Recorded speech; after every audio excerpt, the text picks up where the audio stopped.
one of the messages that I hope will come out of our talk is that, for people to just try to have more of an open mind and to not make assumptions and to be kind to one another. This is the Making Noise podcast.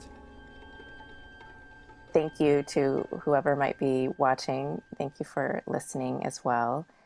I got so many emails from people after that story aired. It was first on the radio and then there was a digital story later, but so many people thanking me for speaking out because they were going through similar situations, having adverse effects, and being afraid to say anything because of the fear of being vilified.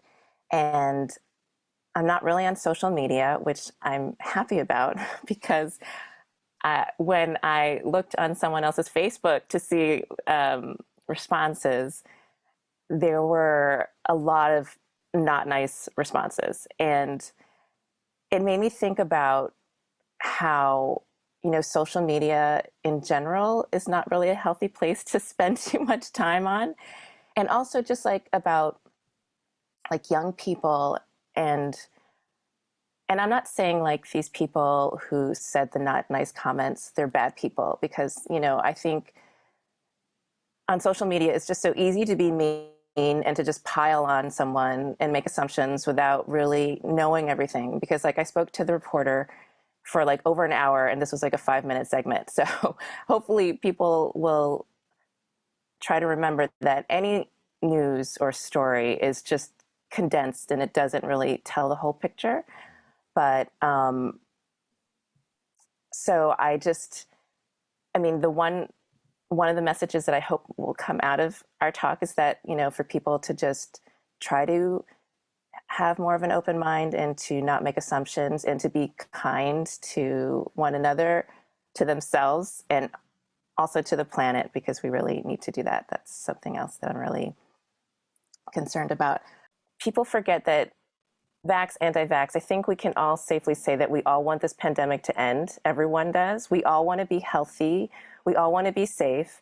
People have different opinions. I've been told, oh, the science says this, or doctors say this, but actually, the science is still evolving. The science they're still figuring out. And there are many scientists and doctors who don't agree with the mainstream media, but they are considered fringe now because of the need to have this strict narrative. And there is a range, it is hard. And, with the social dilemma, I think they're saying it's so hard now with social media that we don't have a shared truth.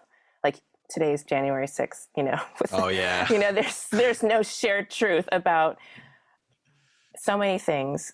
And, how do we find common ground, and how do we find the middle, I feel like. But I think, there's so much pain and anger and just fear and loss that the one thing that I'm learning, the first thing towards healing is to name what it is. So naming that this is so frustrating or so angering, but don't try to just put it all on who you think, oh, well, she's anti-vax, it's all her fault, it's just easier to just find someone to dump it on. But I don't think that's necessarily, it's not going to solve the problem. It could actually make things worse. If you keep alienating people who,